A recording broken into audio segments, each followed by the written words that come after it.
এখন দেখছেন YouTube channel Nitai media live. তো ধ্যান দিন, আমরা যেটা বলছিলাম দুঃখ দূর করার উপায় কি, তার আগে জানা দরকার দুঃখ কাকে বলে। এখানেও আমরা মহারামজির চরণে শরণ নিলাম। দুঃখের উনি বিশেষণ দিয়েছেন অপূর্ব। দুঃখ কাকে বলে? দেখুন, এই পৃথিবীতে দুটি বিষয়বস্তু আছে, একটি অনুকূল, একটি প্রতিকূল। দুটো বিষয় আছে, একটি অনুকূল, একটি প্রতিকূল। যেমন রাত আছে, সেই সাথে দিনও আছে, বিপরীত আছে কিনা। তো বলছেন অনুকূল বস্তু কি, যা আমার কাছে এলে আমার অভিপ্রায় হলো এই বস্তু যেন আমাকে ত্যাগ করে কোনোদিন চলে না যায়, আমার কাছেই যেন সে চিরদিন থাকে। এই অনুকূল উপলব্ধিটা নাম সুখ। যে বস্তু কাছে এলে আমার অভিপ্রায় সে যেন আমাকে ছেড়ে আর কোনোদিন কোথাও চলে না যায়, সেই অনুকূল বস্তুর প্রাপ্তির সাক্ষাৎকারকে সুখ বলে। যেটা আমি মনে প্রাণে চাইছি, যা পেলে আমি চাইছি সে আমার থেকে আর দূরে সরে না যাক, এই অনুকূল অনুভূতির সাক্ষাৎকারের নাম হলো সুখ। দুঃখ কাকে বলে?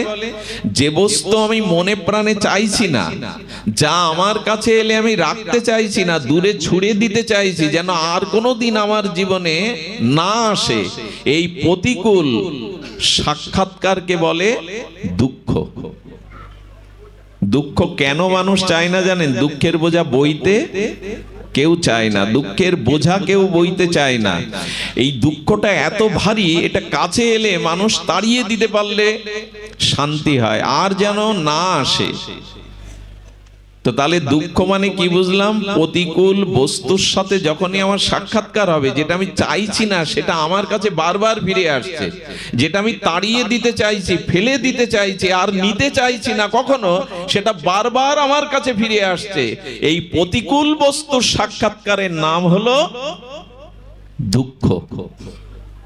দুঃখ তিন প্রকার। তো এই দুঃখ আমি চাইছি না, অথচ আমার কাছে আসছে। এখন আমরা উপায় জানবো যে দুঃখ দূর করার উপায় কোনটি।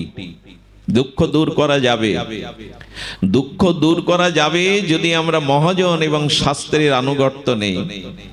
সুধীবৃন্দ, রোগ হলে কোথায় যেতে হয়? ডাক্তারের কাছে। ডাক্তারের কাছে গেলেই রোগ ভালো হয় না, ডাক্তার ওষুধটা সুনির্ণয় করে দেয়, যথাযথ ওষুধটা ওটা পেতে হয়, তবেই তো যায়, রোগ যায় নাকি।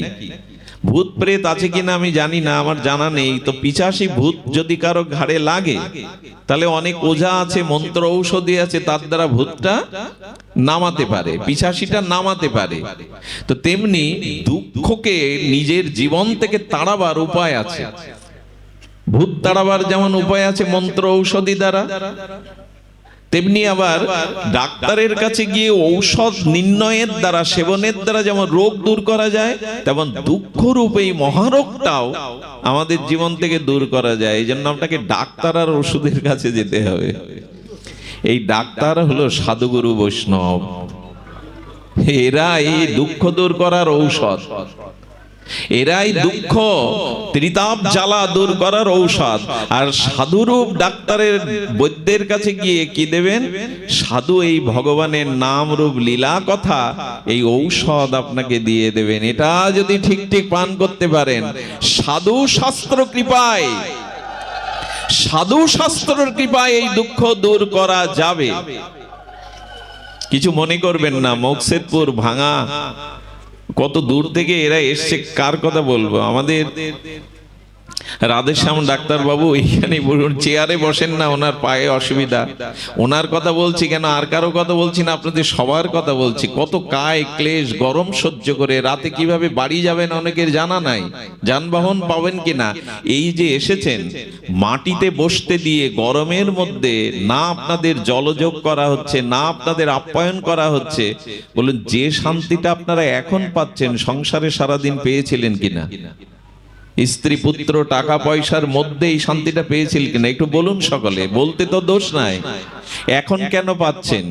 কারণ ডাক্তার যদি সঠিক হয়, ঔষধ যদি যথাযথ নির্ণয় হয়, ওটি খেলে রোগের প্রকোপ বা যন্ত্রণা যাবে।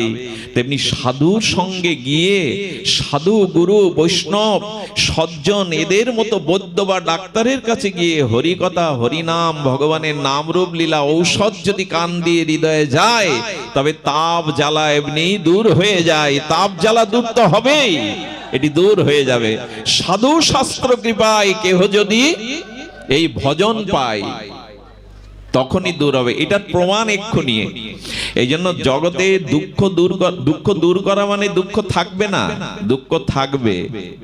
দুঃখ, জ্বালা, জরা, ব্যাধি, মৃত্যু, এটা জগতে যতদিন আছি, জগতে যতবার আর থাকবো, কিন্তু ওর স্পর্শ আপনাকে শেষ করে দিতে পারবে না, আপনাকে শেষ করে দিতে পারবে না।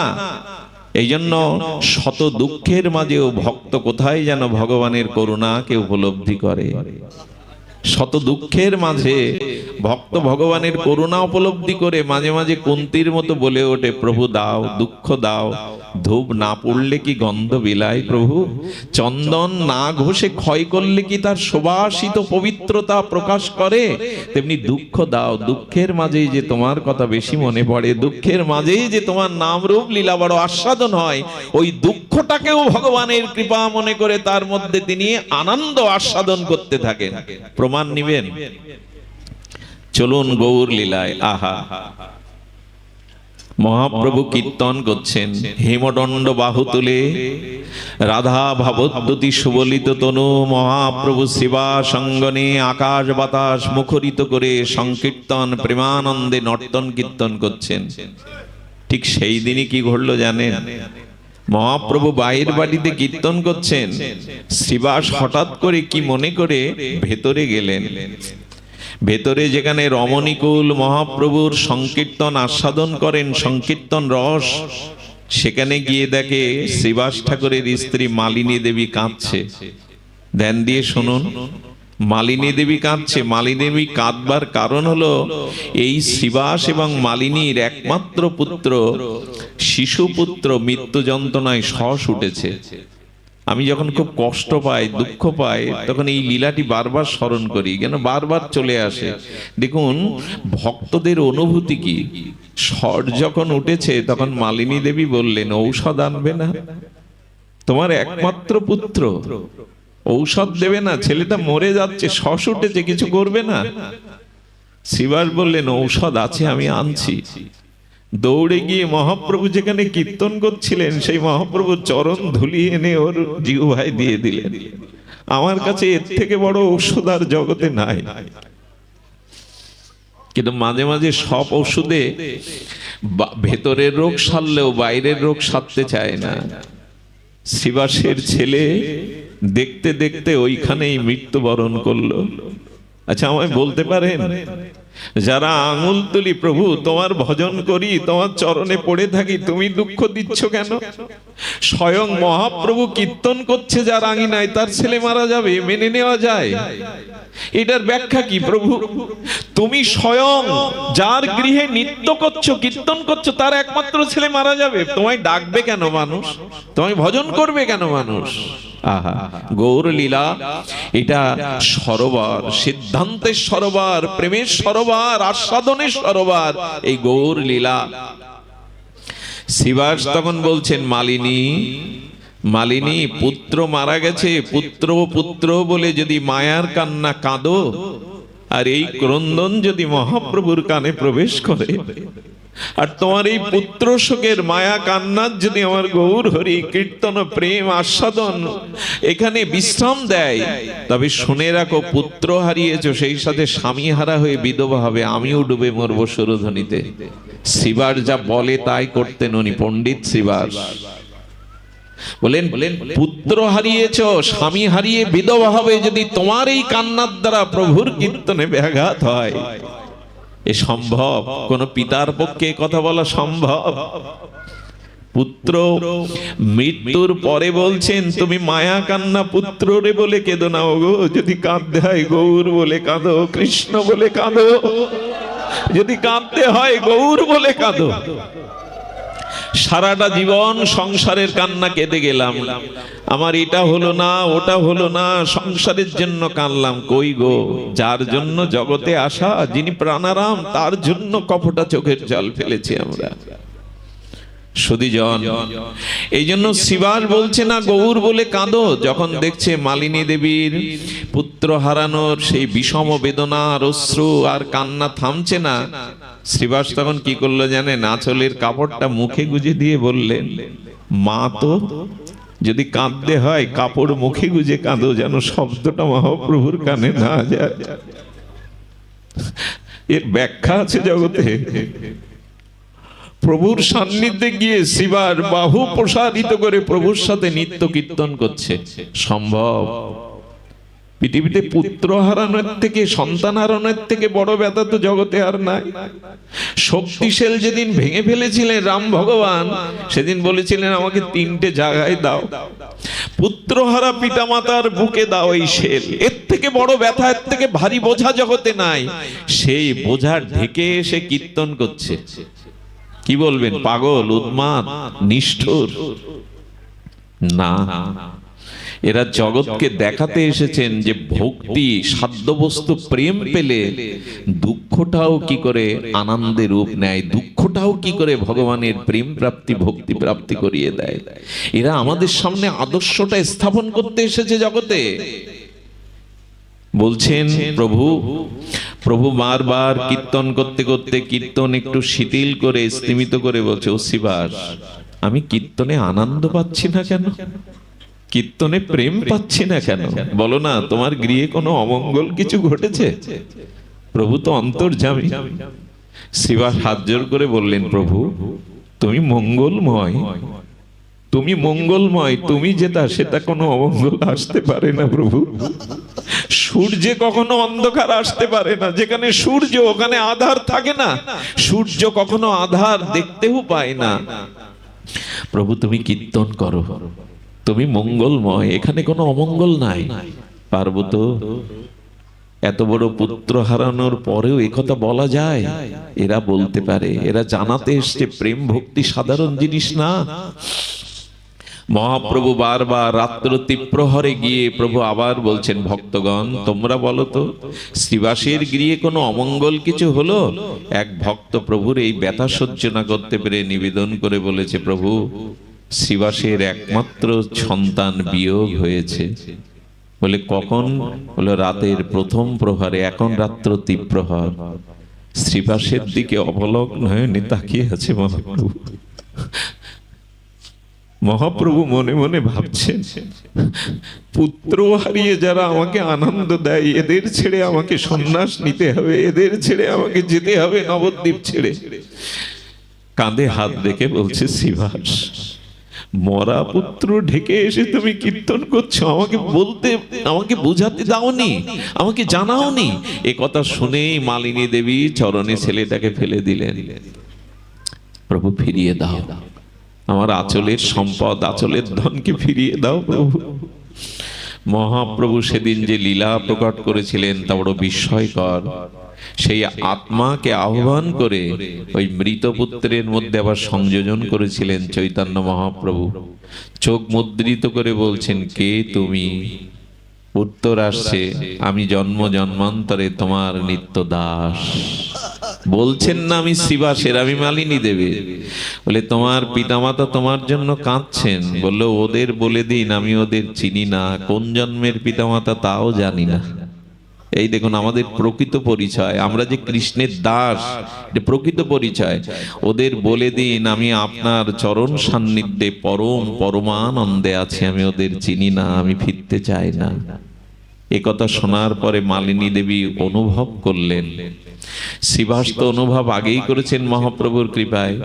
এরপরে ছেলের সৎকার করে নিতাই চৈতন্য কি করেছিল জানেন?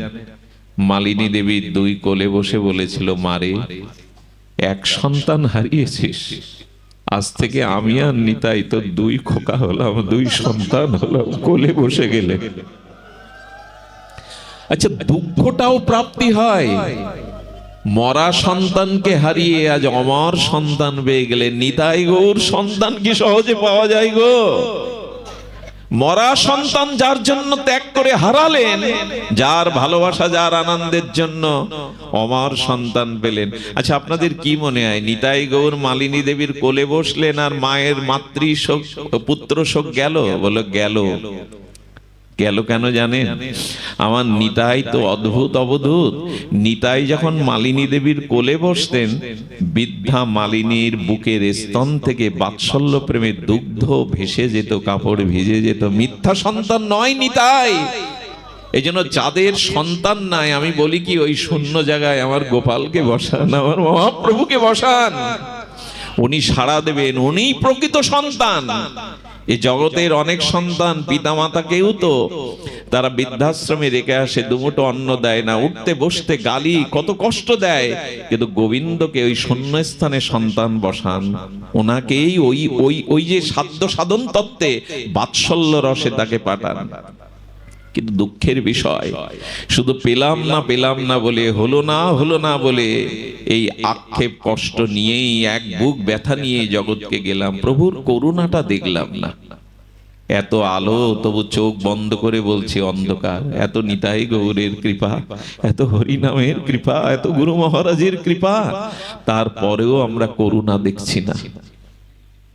সুধীজন, এই জন্য দুঃখটাও প্রাপ্তি হয়ে যায়, দুঃখটাও আনন্দের রূপ নেয় যদি সাধুগুরুর কৃপায় তার ভিতরে শুদ্ধ ভজন থাকে, ভগবান ভক্তি থাকে, এর মধ্যেও রূপ নিয়ে নেয়, রূপ নিয়ে নেয়।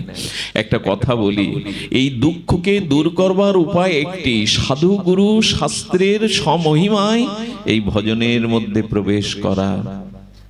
গোবিন্দ বলেছিলেন, আমার ভক্তের দুঃখটা বেশি আসে। আমি একটা কথা আমার প্রায় মাঝে মাঝে মনে জাগে, বাবু, বৃন্দাবনে যত মহাত্মা, এদের প্রত্যেকের খুব ঘোর মানে মহা ব্যাধি আছে। যারা সারা জীবন ব্রজে ভজন করছেন, আমাদের মুরারি মোহন দাস বাবাজি মহারাজ সাক্ষাৎ বৈষ্ণব সেবার মূর্তি, কিডনি রোগে তাকে দেখেছি ভুগতে। চৈতন্য বাবা 32 বছর যিনি গিরিরাজ পরিক্রমা করছেন, 3বার করে পরিক্রমা দিতেন 21 কিলোমিটার।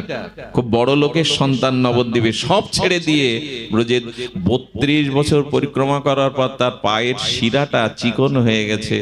একবার দর্শন করতে গেলে বলে, প্রারব্ধ ভুগছে, আর গিরিরাজ দিতে পারি না।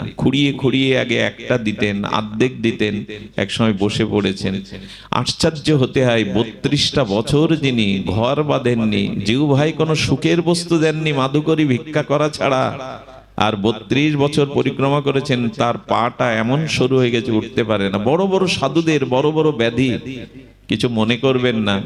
কিন্তু যারা ড্রাগ নিচ্ছে, যারা বিলাস বৈভাবে এনজয়ময় জীবন যাপন করে ভোগ বিলাসে কাটাচ্ছে, গাড়ি বাড়ি চলছে, এরা দিব্যি সুস্থ। আমার প্রশ্ন জাগে, কেন প্রভু, কেন এটা, কেন জানেন?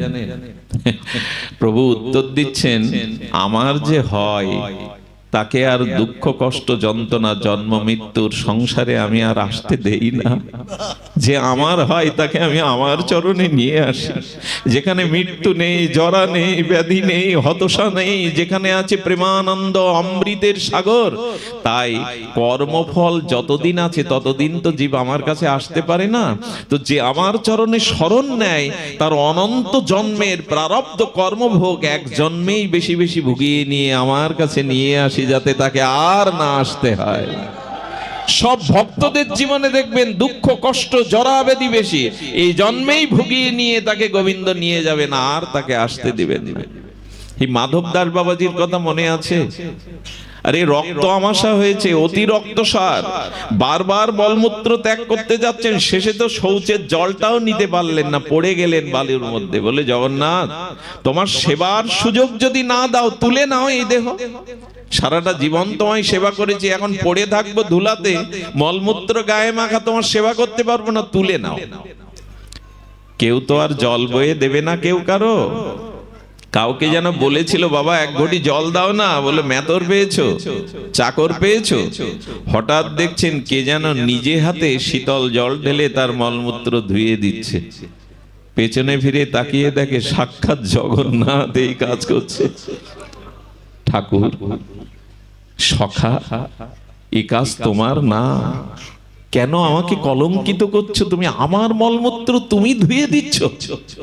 জগন্নাথ বললেন, সারা জীবন আমায় সেবা করেছো, আমারও তো স্বাদ হয় তোমার মতো ভক্তের সেবা করবার, এই সুযোগটা দাও আমায়। সারাটা জীবন ভালোবেসে আমায় সেবা করেছো, আমারও তো স্বাদ হয় তোমাকে সেবা করবার। বললেন, এটা তোমার মানায় না, এটা তোমার কাজ নয়। আচ্ছা, তুমি আমার একটা প্রশ্নের উত্তর দাও তো। আমার রোগটা সারিয়ে দিলেই তো মিটে যায়, ধুয়ে দিচ্ছ কেন? সারিয়ে দিলেই তো মিটে যায়, যায় কি না? ধুয়ে দেওয়ার তো প্রয়োজন নেই, সারিয়ে দাও। হ্যাঁ, জগন্নাথ তখন বলেছিলেন, মাধব, আমি তোমার এরেক সারাবো না। কেন জানো? এই কারণে আমার ভক্তকে আমি প্রারব্ধটা ভুগিয়ে নেই, যাতে আর তাকে এই মরণশীল জগতে বারবার না আসতে হয়। মাধব, এই জন্য জানেন, শত দুঃখের মাঝে কোথাও একটা সান্ত্বনা পায়।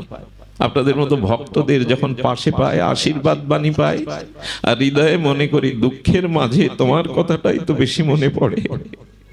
ভগবানের কথা মনে করাটা, স্মরণ করাটাই হলো জগতের সব থেকে বড় সম্পদ। এটা বিপদ না। যখনই দেখবেন যে কারণে ভগবানকে মনে পড়ছে আপনার, জানবেন ওটা বিপদ না, ওটাই সম্পদ। আর যে সম্পদ পেলে ভগবানকে ভুলে যায় আমরা, ওটাই বিপদ। এইটা কবে জানবো, কবে বুঝবো, কবে অনুভূতি আসবে যে যে কথা তোমার স্মরণ করিয়ে দেয় যে পরিস্থিতি, সেটাই সম্পদ, যা তোমাকে বিস্মরণ করিয়ে দেয় সেটাই বিপদ। আমরা ভালো নেই কেন জানেন? কৃষ্ণ ভুলে গেছি আমরা। ভালো থাকতে পারে না। সূর্য পূর্ব দিকে, আপনি পশ্চিম দিকে তাকিয়ে আছেন, সূর্যের কিরণ পাবেন না তো আপনি, আপনার মুখে সূর্যের কিরণ পাবেন না। তেমনি কৃষ্ণ বিমুখ, অনাদি বহির্মুখ যে ব্যক্তি, সে কখনো শান্তি পেতে পারে না। কৃষ্ণমুখী হয়ে দেখুন, আমরা অনন্ত জন্মে বহির্মুখী চলেছি। বহির্মুখী না, অন্তর্মুখী হতে হবে। অন্তর্মুখী হওয়ার জন্য মহাপ্রভু এই সাধ্য সাধনতা, ইহা বাহ্য আগে কহ, ভেতরে যাও। রামানন্দ, আরো আরো ভেতরে যাও, বাইরে কিছু নেই। খনিজ সম্পদ কি মাটির উপরে থাকে? সোনার খনি, অমুকের খনি, তেলের খনি সব ভেতরে থাকে। বাহ্যিক ভিত্তিতে শান্তি নাই। যদি শান্তি পেতে চান তো ভেতরে প্রবেশ করুন। ভেতরে প্রবেশ মানে বহির্বৃত্তি থেকে অন্তর্বৃত্তি। কিন্তু একটা কষ্ট লাগে কি জানেন? অপরাধ নেবেন না। ভোগের থালায় বা অন্যের থালায় যদি মাথার চুল পান, ওটার ভগবানের ভোগে লাগানো যায়? আপনি ওই গ্রাস তোলেন মুখে, তাহলে এখানে জানলাম চুল শুদ্ধ বস্তু নয়। কিন্তু কি কষ্ট লাগে জানেন? এই বর্তমান প্রজন্মের অনেক ছেলে মেয়েরা, মায়েরা, বাবারা এই চুলের এমন করে ফ্যাশন ভাবে চুল কাটে, এমন করে চুলের সৌন্দর্য রং করে। আমার কি মনে হয় জানেন? মানুষ এখন চুলের সৌন্দর্য দেখাতে আর দেখতে ব্যস্ত, কিন্তু হৃদয়ে যে ভগবান আছেন সে সৌন্দর্যের দিকে দৃষ্টি নেই, ভেতরের দিকে দৃষ্টি নেই আমাদের। চুল কখনো সৌন্দর্যের প্রতীক হতে পারে? তাই নিয়েই আমরা ব্যস্ত। এই জন্য বহির্বৃত্তির থেকে ভেতরে আসুন। খনিজ সম্পদ মাটির নিচেই থাকে, ভূগর্ভে থাকে, উপরে থাকে না। আমরা, আচ্ছা, নখ কখনো পবিত্র হতে পারে? আমাদের ধর্মে নখকে পবিত্র বলেনি। নখের একটা অংশ কোথাও পড়লে এটা বিষাক্ত হয়ে যায়। সেই নখের সৌন্দর্যকে আমরা দেখাতে দেখতে ব্যস্ত, অথচ ভেতরের সৌন্দর্যকে আমরা দেখছি না। আমাদের গতি প্রকৃতি কোন দিকে যাবে? আর কত দিকে যাবে বলতে পারেন? আর কত দিকে যাবে? এই জন্য আসুন, অন্তর্মুখী হন। বাইরের এই বাইরের কিছু পাবেন না আপনি। অন্তর্মুখী কৃষ্ণ। বহির্মুখ জীব শান্তি পায় না, দুঃখ তাড়াতে পারে না। ওই বহির্মুখী তো তাকে দুঃখ ডেকে আনছে। ভোগের দিকে যার দৃষ্টি, প্রবৃত্তির দিকে যার দৃষ্টি, ইন্দ্রিয়ের দিকে যার দৃষ্টি, সে শান্তি পাবে কি করে? অন্তরে শান্তি তো অন্তরেই আছে, ভেতরেই আছে, বাইরে শান্তি নাই। বাইরে যদি শান্তি রাখতো, যুগ যুগান্তর ঋষিমুনিরা গুফার মধ্যে বসে, পাহাড়ের গুহার মধ্যে বসে চোখ বন্ধ করে নিজের দিকে তাকাতো। ওরা চোখ বন্ধ করে নিজের ভেতরে তাকাচ্ছে কেন? যোগী ঋষিমুনিরা, ভারতীয় সব ঋষিদের দেখবেন চোখ বন্ধ করা, মুদ্রিত করা। এর কারণ কি? শান্তি আছে অন্তরে। সেই অন্তরের দৃষ্টিকোণেই আমাদের আজ তাকাতে হবে। এই বহির্বৃত্তির থেকে ভেতরের বৃত্তিতে আনতে হবে। তবেই না জীবনের এই উন্মুক্ত দুয়ার খুলবে। আমরা চলে আসি, দুঃখ দূর করার উপায় জানলাম সাধু শাস্ত্র কৃপায়। যদি সাধু শাস্ত্রের এই শ্রবণ কীর্তন স্মরণ ভজন জীবনে গ্রহণ করতে পারি, তবে দুঃখ আসবে। সেটা ডাক্তাররা যেমন অবাস করে কাটে, অবাস করে কাটলে রোগী তখন বুঝতে পারে না, তেমনি আমার ভক্তেরও দুঃখ প্রতিকূল অবস্থা আসে, কিন্তু আমি তাকে এমন করুণা দান করে এই দুঃখটা এসে যায়, কেটে যায়, কিন্তু সে বুঝতে পারে না। এতে তার আধ্যাত্মিক চিত্তের প্রসারতা ঘটে, এতে সে শেষ হয়ে যায় না। এই জন্য আসুন, এই দুঃখ দূর করবার উপায় সাধুগুরুর স্মরণ নিয়ে এই শ্রবণ কীর্তনে আসা। আমি বলতে চেয়েছিলাম এই সাধ্য সাধনের তত্ত্বের দুটি রস আমি সামান্য একটু বলবো, একটু সখ্য রস, একটি মাধুর্য রস। বাৎসল্য রস, মাধুর্য রস, সখ্য রস। আপনাদের মনে আছে বৃন্দাবনের ব্রজবিপিনে এই মধুর ও আনন্দ কাননে এই রসের কেলি বার্তা। আমার রসরাজ রসিকেন্দ্র মৌলি রসিক শেখর অখণ্ড পরতত্ত্ব রসব্রহ্ম রূপে ত্রিভঙ্গ মুরারি শ্যাম সুন্দর রূপে গোপী সাথে গোপীনাথের এই লীলার মধ্যে সাধন সাধ্য তত্ত্বের মহিমা বিরাজ করলেন। আমাদের উপাসনায় এক কৃষ্ণকে নয়, আমাদের উপাসনা প্রেমময়ী রাধা রানীর যুগলেরই উপাসনা। আমরা এক কৃষ্ণের উপাসনা নয়, যুগল মাধুর্যের উপাসনা। আর এই যুগল হয়ে এলেন আমার সে গৌর সুন্দর রাধা ভাবদ্যুতি সুবলিত তনু। তো এই যুগল ভজনে আমাদের অধিকার দিয়েছেন চৈতন্য মহাপ্রভু। বন্ধু সুন্দর ভাবতে শুরু করেছেন, ভাবিয়েছেন জগৎকে এই মধুরারতি ব্রজ প্রীতি। এই মধুরারতি ব্রজ রতিমতি প্রতি আমাদের গুরুদেবের আদেশ। শ্রীধাম বৃন্দাবন যুগল ভজন ধন মোহে করালো উপদেশ। আরাধ্য ভগবান ব্রজেশ তনয় শ্রদ্ধামং শ্রীবৃন্দাবনং রম্য কাচিত উপাসনা ব্রজবধূ বর্গেন যা কল্পিতা। এই তো ব্রজের সেই ভজন। আসুন, আমাদের এই যুগল উপাসনার মধ্যেই আছে সাধ্য সাধন তত্ত্বের মহিমা, তার ঊর্ধ্বে আছে রাধা কিঙ্করী রূপে উপাসনা। অর্থাৎ এই দেহ যতদিন পুরুষ অভিমান থাকবে ততদিন কাম যাবে না। আমি নারী আমি পুরুষ এই ভেদ যতদিন আছে ততদিন কাম যেতে পারে না। তাহলে কি হতে হবে? পুরুষ একমাত্র গোবিন্দকে করে আমাদের প্রকৃতি রূপে ভজন করতে হবে। খবরদার, এটা আবার ভুল ব্যাখ্যা করবেন না। সাজলেই কিন্তু প্রকৃতি হওয়া যায় না। ওড়না মাথায় দিয়ে বালা পড়লেই যে আপনি প্রকৃতি হবেন এমন না। অর্থাৎ আপনার দেহ মনের মধ্যে গুরু প্রদত্ত ভাবনার দ্বারা আপনাকে প্রকৃতি হতে হবে। কারণ সেবাটা প্রকৃতি ছাড়া পুরুষের দ্বারা নার্সিং করে কারা? নার্সিং এর কাজ আজও কাদের অধিকার? মেয়েদের। কারণ সেবা ধর্মটা ঈশ্বর প্রদত্ত। ওরা যতটা গোছাতে পারে সংসারকে, ছোটখাটো করে ঘরটাকে যেভাবে সুন্দর করে তৈরি করে, 10টা পুরুষের। এখন দেখছেন YouTube channel Nitai media live. ভক্ত ভগবানের করুণা উপলব্ধি করে মাঝে মাঝে কুন্তির মতো বলে ওঠে, প্রভু দাও, দুঃখ দাও। ধূপ না পড়লে কি গন্ধ বিলায় প্রভু? চন্দন না ঘষে ক্ষয় করলে কি তার সুবাসিত পবিত্রতা প্রকাশ করে? তেমনি দুঃখ দাও, দুঃখের মাঝেই যে তোমার কথা বেশি মনে পড়ে, দুঃখের মাঝেই যে তোমার নাম রূপ লীলা বড় আস্বাদন হয়। ওই দুঃখটাকেও ভগবানের কৃপা মনে করে তার মধ্যে তিনি আনন্দ আস্বাদন করতে থাকেন। প্রমাণ নিবেন? চলুন গৌর লীলায়। আহা, মহাপ্রভু কীর্তন করছেন, হেমদণ্ড বাহু তুলে রাধা ভাবদ্যুতি সুবলিত তনু। মহাপ্রভু সেবা সঙ্গনে আকাশ বাতাস মুখরিত করে সংকীর্তন প্রেমানন্দে নর্তন কীর্তন করছেন। ঠিক সেই দিনই কি ঘটলো জানেন? মহাপ্রভু বাইরের বাড়িতে কীর্তন করছেন, শ্রীবাস হঠাৎ করে কি মনে করে ভেতরে গেলেন। ভেতরে যেখানে রমণীকুল মহাপ্রভুর সংকীর্তন আস্বাদন করেন, সংকীর্তন রস, সেখানে গিয়ে দেখে শ্রীবাস ঠাকুরের স্ত্রী মালিনী দেবী কাঁদছে।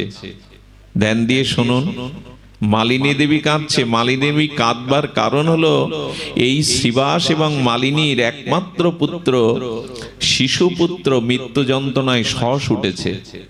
আমি যখন খুব কষ্ট পাই, দুঃখ পাই, তখন এই লীলাটি বারবার স্মরণ করি, কেন বারবার চলে আসে। দেখুন ভক্তদের অনুভূতি কি। স্বর যখন উঠেছে তখন মালিনী দেবী বললেন, ঔষধ আনবে না?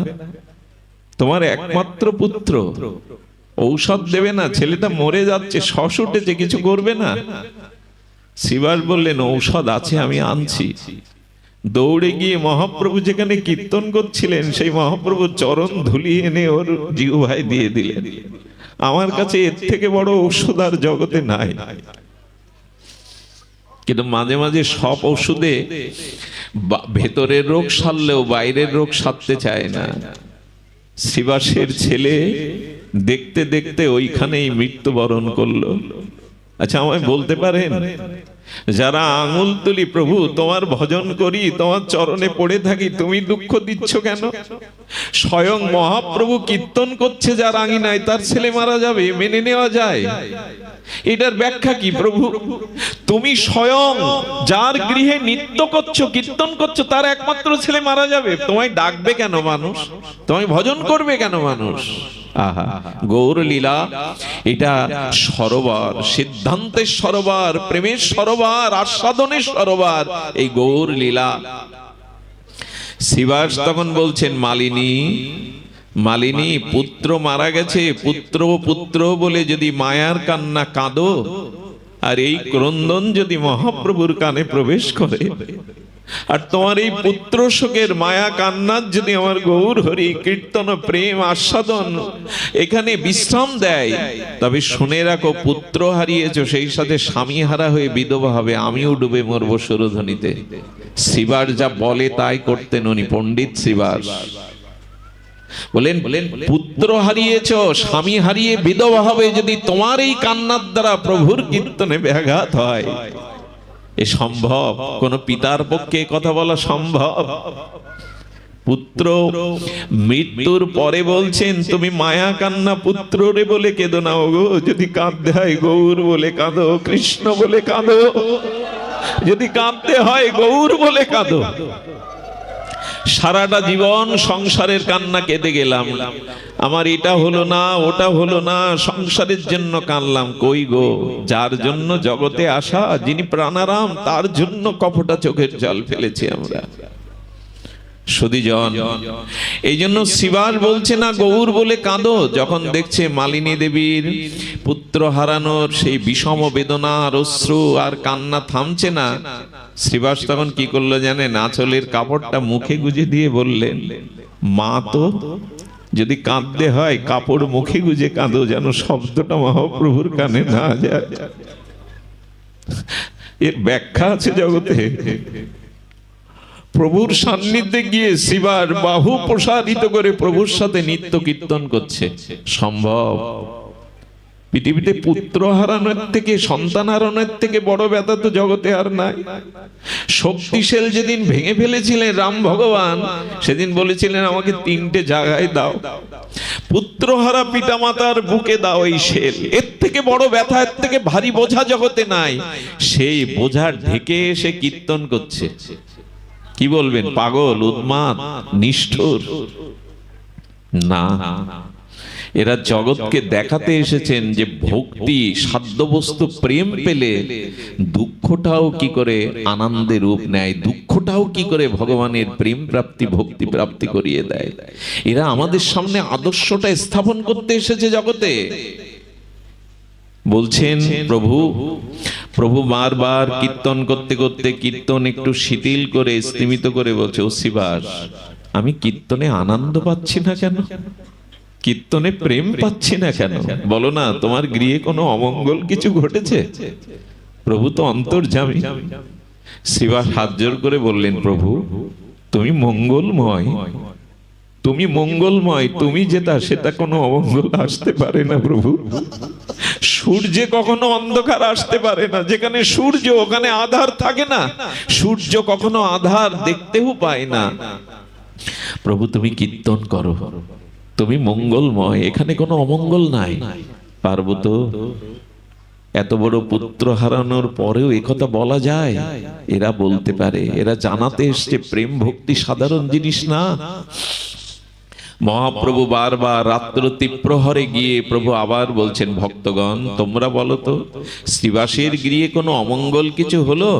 এক ভক্ত প্রভুর এই ব্যথা সহ্য না করতে পেরে নিবেদন করে বলেছে, প্রভু শ্রীবাসের একমাত্র সন্তান বিয়োগ হয়েছে। বলে কখন? বলে রাতের প্রথম প্রহরে, এখন রাত্র তীব্রহর। শ্রীবাসের দিকে অবলগ্ন হয়ে তাকিয়ে আছে মহাপ্রভু। মহাপ্রভু মনে মনে ভাবছেন, পুত্র হারিয়ে যারা আমাকে আনন্দ দেয়, এদের ছেড়ে আমাকে সন্ন্যাস নিতে হবে, এদের ছেড়ে আমাকে যেতে হবে নবদ্বীপ ছেড়ে। কাঁধে হাত রেখে বলছে, শ্রীবাস, মরা পুত্র ঢেকে এসে তুমি কীর্তন করছো, আমাকে বোঝাতে দাওনি, আমাকে জানাওনি। এ কথা শুনেই মালিনী দেবী চরণে ছেলেটাকে ফেলে দিলেন। প্রভু ফিরিয়ে দাও আমার আঁচলের সম্পদ, আঁচলের ধনকে ফিরিয়ে দাও প্রভু। মহাপ্রভু সেদিন যে লীলা প্রকট করেছিলেন তা বড় বিস্ময়কর। সেই আত্মাকে আহ্বান করে ওই মৃত পুত্রের মধ্যে আবার সংযোজন করেছিলেন চৈতন্য মহাপ্রভু। চোখ মুদ্রিত করে বলছেন, কে তুমি? উত্তর আসছে, আমি জন্ম জন্মান্তরে তোমার নিত্য দাস। বলছেন না আমি শ্রীবাসের, আমি মালিনী দেবী। বলে তোমার পিতামাতা তোমার জন্য কাঁদছেন। বললো ওদের বলে দিন আমি ওদের চিনি না, কোন জন্মের পিতামাতা তাও জানি না। এই দেখুন আমাদের প্রকৃত পরিচয়, আমরা যে কৃষ্ণের দাস, এটা প্রকৃত পরিচয়। ওদের বলে দিন আমি আপনার চরণ সান্নিধ্যে পরমানন্দে আছি, আমি ওদের চিনি না, আমি ফিরতে চাই না। এ কথা শোনার পরে মালিনী দেবী অনুভব করলেন। শ্রীবাস তো অনুভব আগেই করেছেন মহাপ্রভুর কৃপায়। এরপরে ছেলের সৎকার করে নিতাই চৈতন্য কি করেছিল জানেন? মালিনী দেবীর দুই কোলে বসে বলেছিল, মারে এক সন্তান হারিয়েছিস, আজ থেকে আমি আর নিতাই তো দুই খোকা হলাম, দুই সন্তান হলাম, কোলে বসে গেলে। আচ্ছা, দুঃখটাও প্রাপ্তি হয়। মরা সন্তানকে হারিয়ে আজ অমর সন্তান পেয়ে গেলে। নিতাই গৌর সন্তান কি সহজে পাওয়া যায় গো? মরা সন্তান যার জন্য ত্যাগ করে হারালেন, যার ভালোবাসা, যার আনন্দের জন্য অমর সন্তান পেলেন। আচ্ছা, আপনাদের কি মনে হয় নিতাই গৌর মালিনী দেবীর কোলে বসলেন আর মায়ের মাতৃ শোক, পুত্র শোক গেল? বলো গেল। গেল কেন জানেন? আমার নিতাই তো অদ্ভুত অবধূত। নিতাই যখন মালিনী দেবীর কোলে বসতেন, বৃদ্ধা মালিনীর বুকের স্তন থেকে বাৎসল্য প্রেমের দুগ্ধ ভেসে যেত, কাপড় ভিজে যেত। মিথ্যা সন্তান নয় নিতাই। এই জন্য যাদের সন্তান নাই, আমি বলি কি, ওই শূন্য জায়গায় আমার গোপালকে বসান, আমার মহাপ্রভুকে বসান, উনি সাড়া দেবেন, উনি প্রকৃত সন্তান। এই জগতের অনেক সন্তান পিতামাতাকেও তো তারা বৃদ্ধাশ্রমে রেখে আসে, দুমুঠো অন্ন দেয় না, উঠতে বসতে গালি, কত কষ্ট দেয়। কিন্তু গোবিন্দকে ওই শূন্যস্থানে সন্তান বসান, ওনাকেই ওই যে সাধ্য সাধন তত্ত্বে বাৎসল্য রসে তাকে পাঠান। কিন্তু দুঃখের বিষয়, শুধু পেলাম না বলে, হলো না বলে এই আক্ষেপ কষ্ট নিয়েই, এক বুক ব্যথা নিয়ে জগৎকে গেলাম, প্রভুর করুণাটা দেখলাম না। এত আলো তবু চোখ বন্ধ করে বলছি অন্ধকার। এত নিতাই গৌরের কৃপা, এত হরিনামের কৃপা, এত গুরু মহারাজের কৃপা, তারপরেও আমরা করুণা দেখছি না। সুধীজন, এই জন্য দুঃখটাও প্রাপ্তি হয়ে যায়, দুঃখটাও আনন্দের রূপ নেয় যদি সাধুগুরুর কৃপায় তার ভিতরে শুদ্ধ ভজন থাকে, ভগবান ভক্তি থাকে, এর মধ্যেও রূপ নিয়ে নেয়। একটা কথা বলি, এই দুঃখকে দূর করবার উপায় একটি, সাধুগুরু শাস্ত্রের সমহিমায় এই ভজনের মধ্যে প্রবেশ করা। গোবিন্দ বলেছিলেন, আমার ভক্তের দুঃখটা বেশি আসে। আমি একটা কথা আমার প্রায় মাঝে মাঝে মনে জাগে, বাবু, বৃন্দাবনে যত মহাত্মা, এদের প্রত্যেকের খুব ঘোর মহা ব্যাধি আছে। যারা সারা জীবন ব্রজে ভজন করছেন, আমাদের মুরারি মোহন দাস বাবাজি মহারাজ সাক্ষাৎ বৈষ্ণব সেবার মূর্তি, কিডনি রোগে তাকে দেখেছি ভুগতে। চৈতন্য বাবা 32 বছর যিনি গিরিরাজ পরিক্রমা করছেন 2-3 বার, 3 বার করে পরিক্রমা দিতেন 21 কিলোমিটার। খুব বড় লোকের সন্তান নবদ্বীপে, সব ছেড়ে দিয়ে ব্রজের 32 বছর পরিক্রমা করার পর তার পায়ের শিরাটা চিকন হয়ে গেছে। একবার দর্শন করতে গেলে বলে, প্রারব্ধ ভুগছে, আর গিরিরাজ দিতে পারি না। খুঁড়িয়ে খুঁড়িয়ে আগে একটা দিতেন, অর্ধেক দিতেন, একসময় বসে পড়েছেন। আশ্চর্য হতে হয়, 32টা বছর যিনি ঘর বাঁধেননি, জিউ ভাই কোনো সুখের বস্তু দেননি মাধুকরী ভিক্ষা করা ছাড়া, আর 32 বছর পরিক্রমা করেছেন, তার পাটা এমন সরু হয়ে গেছে উঠতে পারে না। বড় বড় সাধুদের বড় বড় ব্যাধি, কিছু মনে করবেন না। কিন্তু যারা ড্রাগ নিচ্ছে, যারা বিলাস বৈভাবে এনজয়ময় জীবন যাপন করে ভোগ বিলাসে কাটাচ্ছে, গাড়ি বাড়ি চলছে, এরা দিব্যি সুস্থ। আমার প্রশ্ন জাগে, কেন প্রভু, কেন এটা, কেন জানেন? প্রভু উত্তর দিচ্ছেন, আমার যে হয় তাকে আর দুঃখ কষ্ট যন্ত্রণা জন্ম মৃত্যুর সংসারে আমি আর আসতে দেই না। যে আমার হয় তাকে আমি আমার চরণে নিয়ে আসি। যেখানে মৃত্যু নেই, জরা নেই, ব্যাধি নেই, হতাশা নেই, যেখানে আছে প্রেমানন্দ অমৃতের সাগর। তাই কর্মফল যতদিন আছে ততদিন তো জীব আমার কাছে আসতে পারে না।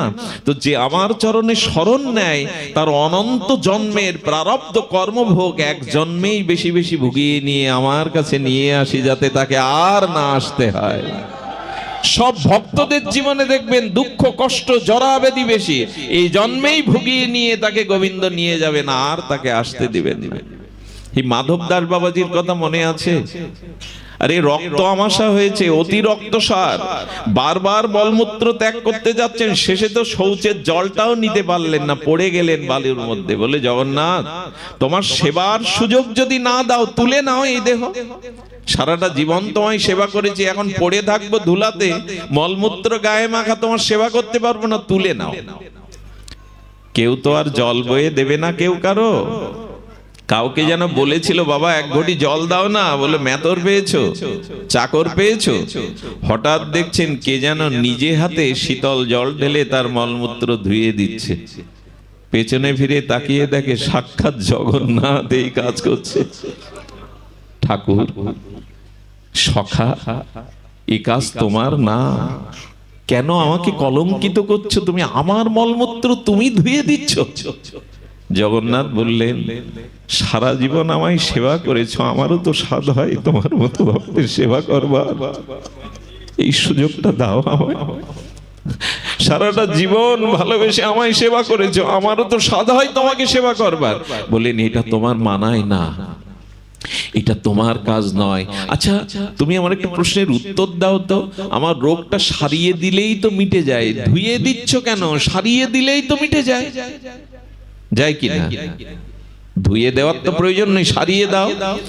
হ্যাঁ, জগন্নাথ তখন বলেছিলেন, মাধব আমি তোমার এরেক সারাবো না। কেন জানো? এই কারণে আমার ভক্তকে আমি প্রারব্ধটা ভুগিয়ে নেই, যাতে আর তাকে এই মরণশীল জগতে বারবার না আসতে হয়। মাধব এই জন্য জানেন, শত দুঃখের মাঝে কোথাও একটা সান্ত্বনা পায়। আপনাদের মতো ভক্তদের যখন পাশে পায়, আশীর্বাদ বাণী পায়, আর হৃদয়ে মনে করি দুঃখের মাঝে তোমার কথাটাই তো বেশি মনে পড়ে।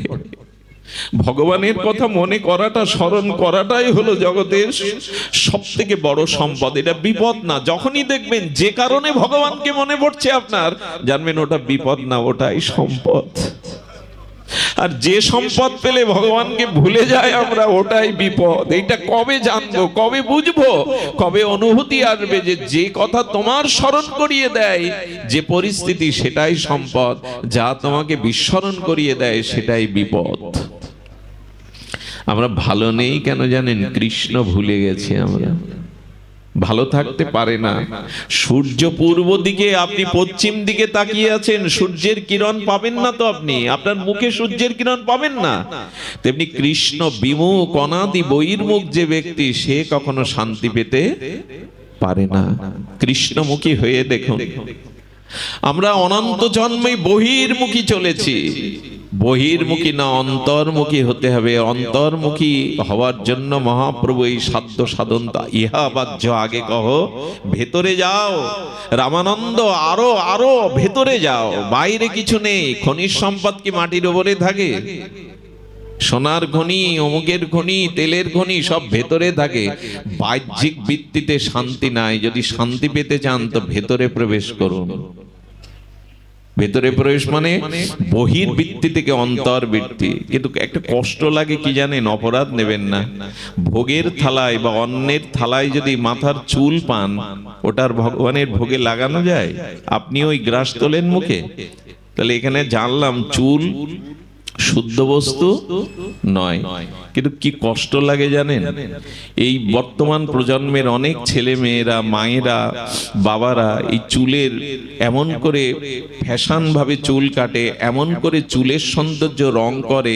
আমার কি মনে হয় জানেন, মানুষ এখন চুলের সৌন্দর্য দেখাতে আর দেখতে ব্যস্ত, কিন্তু হৃদয়ে যে ভগবান আছেন সে সৌন্দর্যের দিকে দৃষ্টি নেই, ভেতরের দিকে দৃষ্টি নেই আমাদের। চুল কখনো সৌন্দর্যের প্রতীক হতে পারে? তাই নিয়েই আমরা ব্যস্ত। এই জন্য বহির্বৃত্তির থেকে ভেতরে আসুন। খনিজ সম্পদ মাটির নিচেই থাকে, ভূগর্ভে থাকে, উপরে থাকে না। আমরা আচ্ছা, নখ কখনো পবিত্র হতে পারে? আমাদের ধর্মে নখকে পবিত্র বলেনি। নখের একটা অংশ কোথাও পড়লে এটা বিষাক্ত হয়ে যায়। সেই নখের সৌন্দর্যকে আমরা দেখাতে দেখতে ব্যস্ত, অথচ ভেতরের সৌন্দর্যকে আমরা দেখছি না। আমাদের গতি প্রকৃতি কোন দিকে যাবে? আর কত দিকে যাবে বলতে পারেন? আর কত দিকে যাবে? এই জন্য আসুন অন্তর্মুখী হন। বাইরের কিছু পাবেন না আপনি।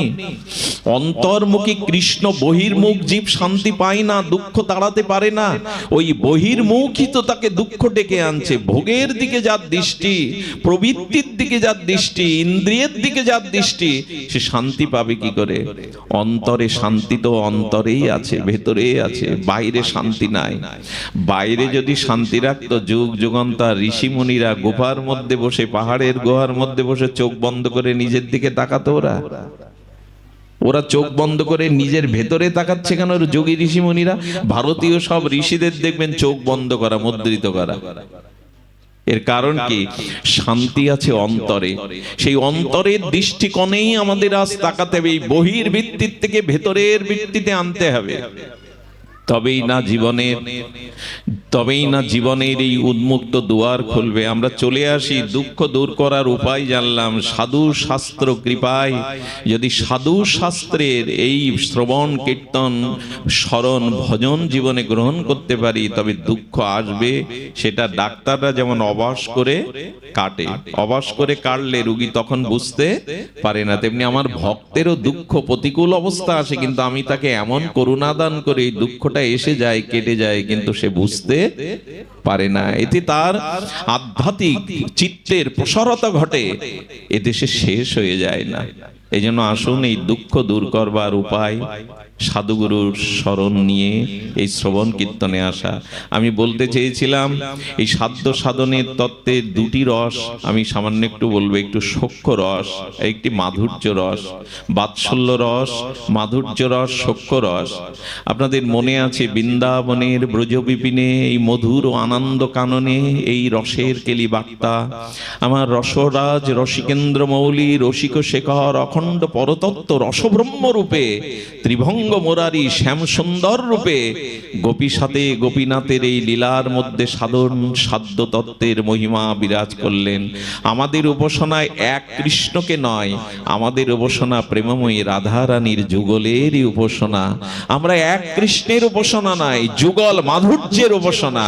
আর এই যুগল হয়ে এলেন আমার সে গৌর সুন্দর রাধা ভাবদ্যুতি সুবলিত তনু। তো এই যুগল ভজনে আমাদের অধিকার দিয়েছেন চৈতন্য মহাপ্রভু। বন্ধু সুন্দর ভাবতে শুরু করেছেন, ভাবিয়েছেন জগৎকে এই মধুরারতি ব্রজ প্রীতি। এই মধুরারতি ব্রজ রতিমতি প্রতি আমাদের গুরুদেবের আদেশ। শ্রীধাম বৃন্দাবন যুগল ভজন ধন মোহে করালো উপদেশ। আরাধ্য ভগবান ব্রজেশ তনয় তদ্ধামং শ্রীবৃন্দাবনং রম্য কাচিত উপাসনা ব্রজবধূ বর্গেন যা কল্পিতা। এই তো ব্রজের সেই ভজন। আসুন আমাদের এই যুগল উপাসনার মধ্যেই আছে সাধ্য সাধন তত্ত্বের মহিমা, তার ঊর্ধ্বে আছে রাধা কিঙ্করী রূপে উপাসনা। অর্থাৎ এই দেহ যতদিন পুরুষ অভিমান থাকবে ততদিন কাম যাবে না। আমি নারী আমি পুরুষ এই ভেদ যতদিন আসে ততদিন কাম যেতে পারে না। তাহলে কি হতে হবে? পুরুষ একমাত্র গোবিন্দকে করে আমাদের প্রকৃতি রূপে ভজন করতে হবে। খবরদার এটা আবার ভুল ব্যাখ্যা করবেন না। সাজলেই কিন্তু প্রকৃতি হওয়া যায় না, ওড়না মাথায় দিয়ে বালা পড়লেই যে আপনি প্রকৃতি হবেন এমন না। অর্থাৎ আপনার দেহ মনের মধ্যে গুরু প্রদত্ত ভাবনার দ্বারা আপনাকে প্রকৃতি হতে হবে। কারণ সেবাটা প্রকৃতি ছাড়া পুরুষের দ্বারা নার্সিং করে কারা? নার্সিং এর কাজ আজও কাদের অধিকার? মেয়েদের। কারণ সেবা ধর্মটা ঈশ্বর প্রদত্ত। ওরা যতটা গোছাতে পারে সংসারকে, ছোটখাটো করে ঘরটাকে যেভাবে সুন্দর করে তৈরি করে, 10টা পুরুষের